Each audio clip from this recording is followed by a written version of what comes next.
Have you ever felt this nagging voice in your head that makes you feel like a fraud? No matter what you do, there's a little voice in your ear that tells you, girl, you don't belong. If you hear this voice, that voice is imposter syndrome. Am I the best mom? Should I even be a mom? Am I the best at my career? Am I really doing what I need to be doing? Should I be promoted while being a mom? Maybe I should just stay where I am. Imposter syndrome is something we all have experienced in some time of our life. Maybe we're still going through it. Maybe we've overcome it. Maybe it's something that we don't realize we have. And most of us are afraid to talk about it. So let's talk about how to overcome imposter syndrome as a career mom. Hey Royal Family, welcome to the front row with myself, Roanna Mudley. As a marketing leader, ex-producer and presenter, dancer, content creator, and mom, sometimes juggling all of these things puts me in a situation that I think, gee, do I really belong in this space? Am I supposed to be doing this? And I have felt imposter syndrome on so many accounts. I know firsthand how imposter syndrome can creep up on you when you least expect it, especially when you're trying to juggle all of the different roles that you play. First, let's look at what imposter syndrome really is. Whenever you're feeling like you're not good enough, you're not smart enough, you don't deserve success.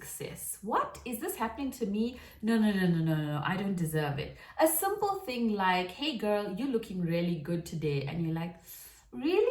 That's a sign of imposter syndrome. And the more you feed into the imposter syndrome, the bigger it grows. It's a feeling that suddenly someone is going to figure out that you actually don't belong in the space that you're filling and you're not going to have it anymore, or you don't really deserve it. So it's a feeling of not belonging in the space that you fill. It could sometimes feel like you questioning whether you actually know what you're doing when you are an expert in the field. I have for years questioned myself whether I am a good presenter or a good marketer or a good mom or a good wife or a good content creator. And I used to get so mind stressed by the whole thing until one day I took a step back and I looked at what my symptoms are. And when I looked at my symptoms, I realized that, hey, these symptoms are directly proportional to me not believing in myself, to me not having self-worth, and for me not growing myself and to be the best version of myself.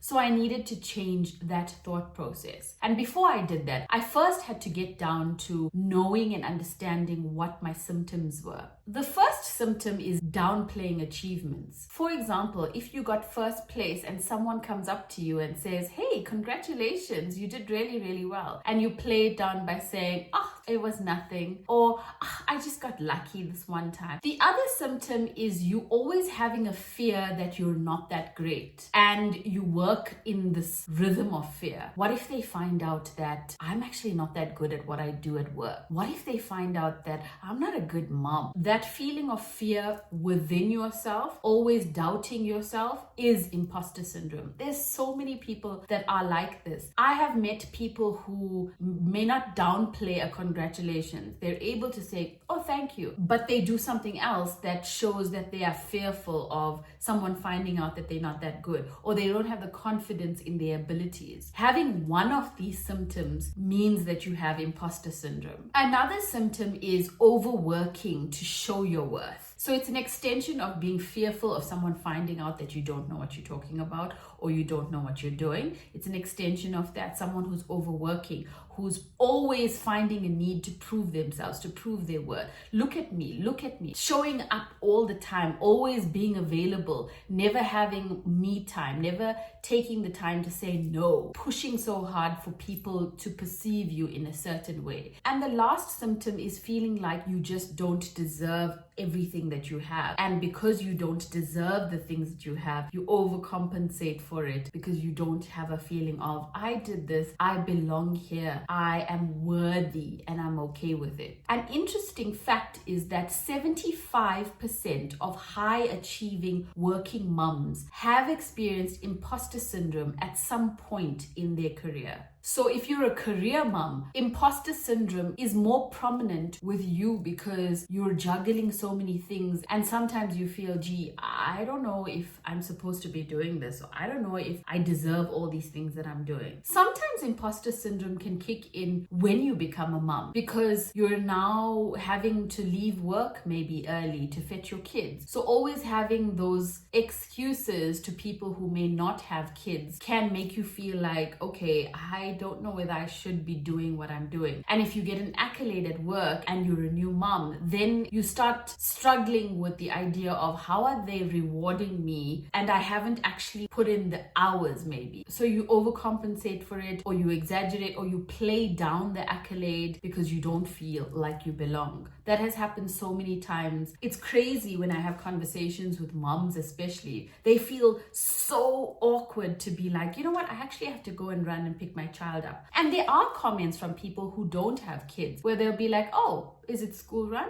Lucky you. And what they don't realize is you're putting in so much more time after hours when they're having a 5 p.m. drink after work with their friends and just chilling with no responsibility. And that's okay because that's their choice and that's their life at the moment. But for those who do that to career moms, they need to realize that there's so much to it. Us moms feel so guilty that we have to leave to pick a child up and people look at us differently. The stress of that is just not spoken about enough. The worry that you feel because you have to do that is not spoken about enough. And I find that if you're in higher roles, maybe it's a little bit easier to juggle that sometimes, because as an MD, you can say, listen, I'm going to go fetch my kids and I'm coming back because you're the boss. But if you're in a more junior role, it may be a little bit more difficult from what I have seen and experienced in our South African work culture, because there's not too much flexibility. We work from 8 a.m. to 4 p.m., but our child has to go to school from 8 a.m. to 1 p.m. And then if they do sports, then there's sport and you got to pick them up, and there's other things in between. And suddenly sometimes they'll say, oh, you know what, there's a thunderstorm and we're closing early, and you have to juggle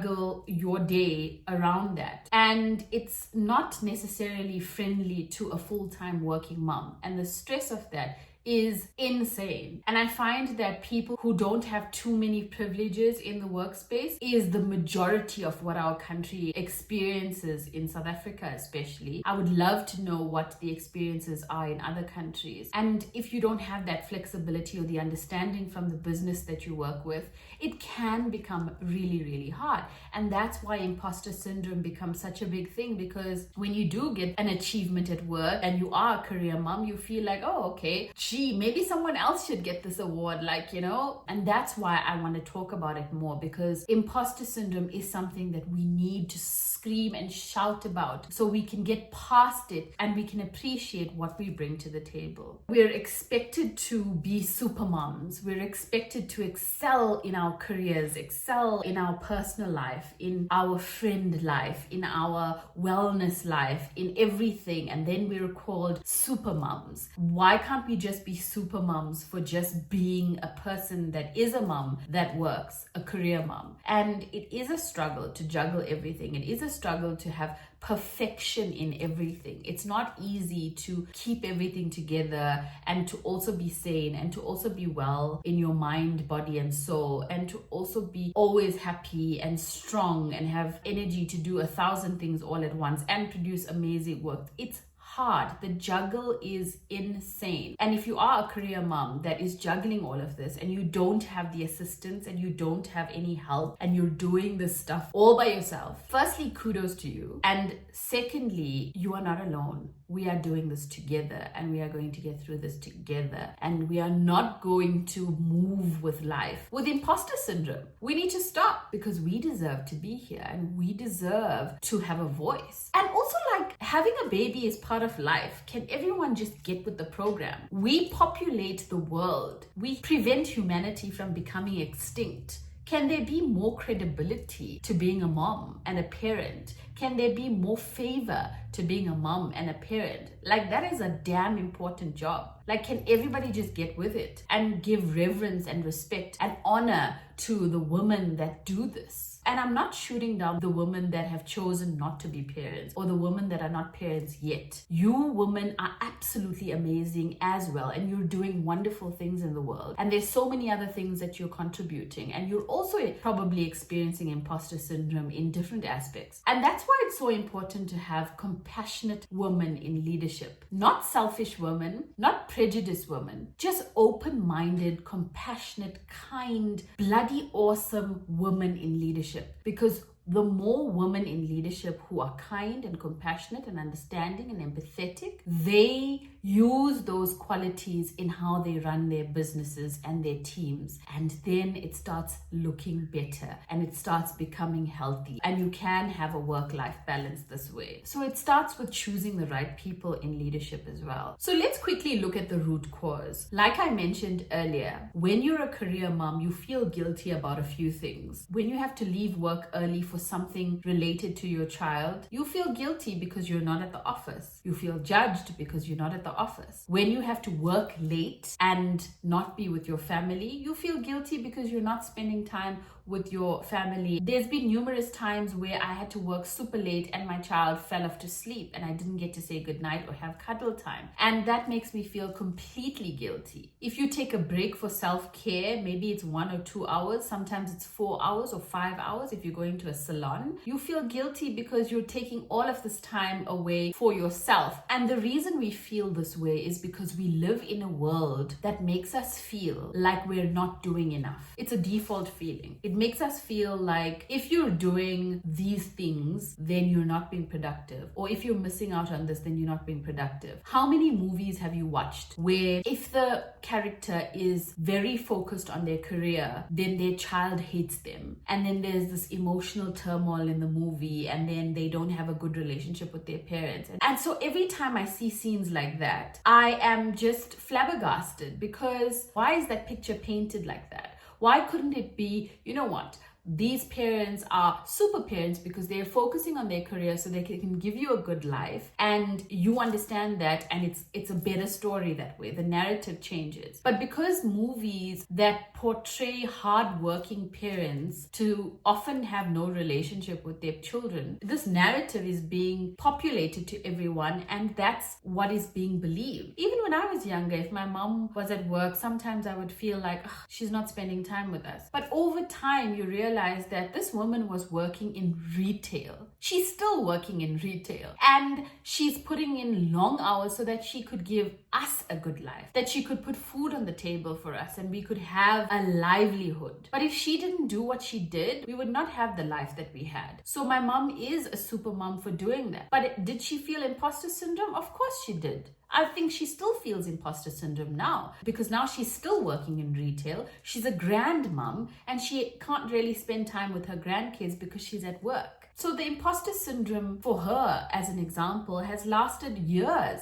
She's now a granny and she still has imposter syndrome. She still has a debate with herself of whether she's doing the right thing and whether she's deserving of everything that she has. And so when I think about it, I don't want to be like that. I want to create awareness around this subject. I want people to understand that it's okay, that you're doing the best with what you have. And only when you know better, you can do better. But also, you have to also play the cards you've been dealt with and play the cards really, really well. What I've learned from my experiences is life is very unpredictable. And just when you think you're going in a certain direction, it can move you in a different direction. So being prepared and able to play those cards and have the security within yourself that you are doing the best that you can do is a sense of relief. But if you're moving around with imposter syndrome, that's not good quality of life, especially when life has to hit you with some curveballs. So we must break the cycle, and we do that by doing two things. One is self-compassion, loving yourself, doing everything necessary to love yourself, how you speak to yourself, how you treat yourself, how you look at yourself, how you think about yourself, how you let others treat you and speak to you and look at you. That's prioritizing your yourself.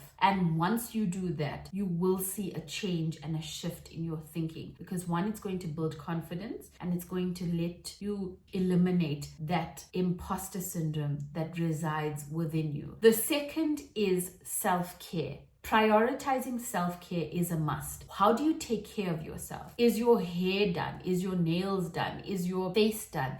Is your clothes lovely? Are you smelling good? Are you showing up in the best way that you know how you want to be? And it's not about what society thinks you should be. It's about when you stand in front of the mirror, do you feel happy with what you see? Do you feel happy within yourself? That is meditative work, self-reflection, journaling. Are you doing the necessary work to get yourself so well, the self-care to promote wellness so that you build more confidence? And that's how you eliminate the imposter syndrome. When you are deprived of sleep, exercise, water, healthy food and vegetables, love, family time, friend time, alone time, your body starts stressing. And when your body starts stressing, you're not prioritizing yourself. And then you go into a dark space. And when you go into a dark space, you are feeding imposter syndrome more, because imposter syndrome loves living in the darkness. It loves living in the shadows. It loves living in doubt. It loves living in animosity and hatred for yourself. And so if you feed into that, you are growing your imposter syndrome. Don't aim for being perfect. Aim for being better every day, a better version of yourself every day. Do the work. Self-reflect, journal, meditate, pray, ask the universe for guidance, ask your spirit guides for guidance, ask to be the best version of yourself today. Ask for clear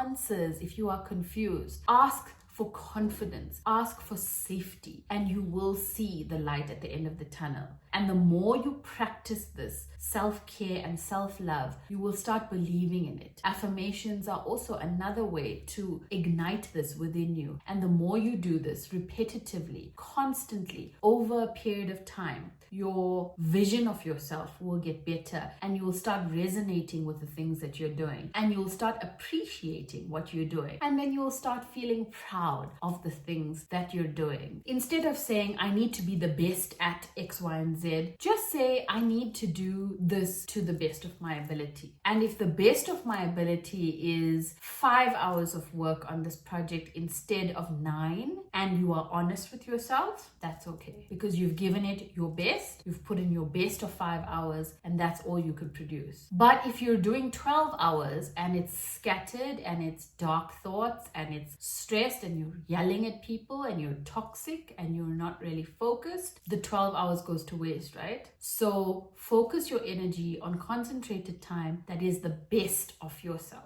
And that's what's going to promote confidence and to eliminate that doubt that you have when you experience imposter syndrome. You don't overcome imposter syndrome overnight. In fact, I don't think it's something that goes away forever. You're going to have moments where you're like, and it's going to creep up. And in those moments, if you've done the work, if you've done the self-care, if you've done the self-love, if you've prioritized yourself better, you've been really good with your consistency in things, when that creeps in, you are able to handle it and push it away and disregard it faster, as opposed to if you have not done all of those things, then the imposter syndrome finds a space to live in and exist for a longer period of time. Perhaps the 3 things you want to start doing today to promote being free from imposter syndrome is finding career moms that have been through the same thing that you can talk to each other about and help each other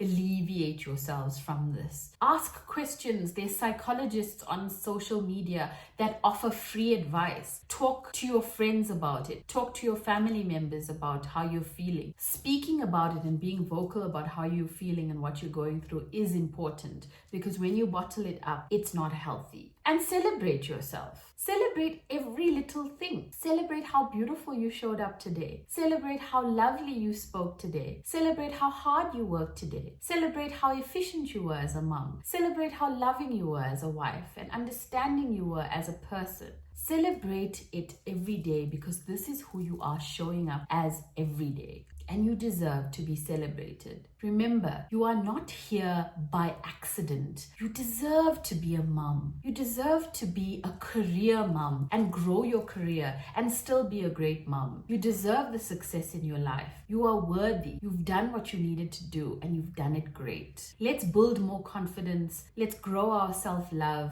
and let's take care of ourselves immensely. It's been a treat. We'll do this again soon. Cheers.